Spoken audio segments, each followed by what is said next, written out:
is all the hair that runs inside of the labia lips. So when we go to apply the wax to remove on the front of the labia on step 3 and 4, that's removed, leaving us just the smallest amount of hair that's running inside here. So we don't need to worry about it being too painful. We just want to make sure that we open and stretch at the top of the labia. So here we're going to use our thumb and our finger to pull and stretch open.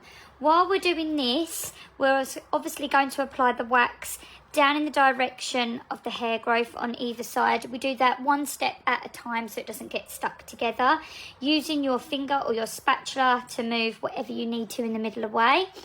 If you need them to, get your client to stretch here from the bottom of their stomach up to pull the skin nice and tight while you have your hand like this and the wax is set. You can then get your handle by picking to get ready to pull up against the hair growth, and you will push your thumb or your hand into the bottom, almost like you're pushing the bum into the bed more to stretch that skin while they pull up here. And then you're going to do a handle and a quick pull against the hair growth parallel to the body on both step 8 and 9. And that should hopefully remove everything you need without anything pulling or tugging at the skin.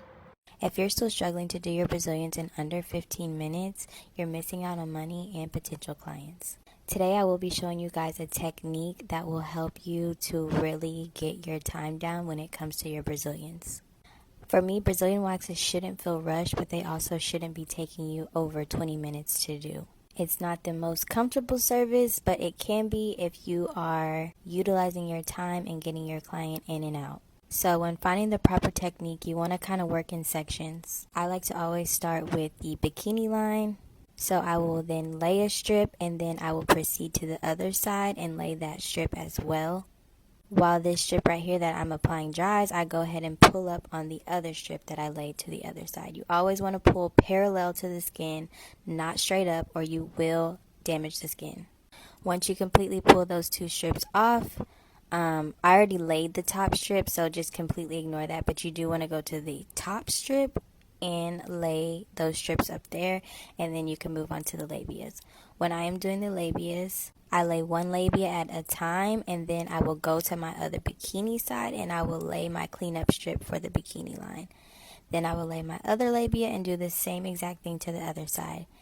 Your Brazilian should not be over 15 minutes, you guys. I offer trainings if you still need help as an esthetician. A little bit more of a visual image of a extended bikini, or also known as a high leg bikini. So you want to be able to remove the edges first, like a basic wax. As you can see, any hairs that run down into the bit of the thigh area, we're going to remove them. These are 2 strips that get removed against the hair growth in about roughly 3 to 4 pulls. Once we've got that bit cleared, you'll see that we've got more of the hair all in a central zone, and we want to come in as if they were wearing a thong or something a little bit lacy and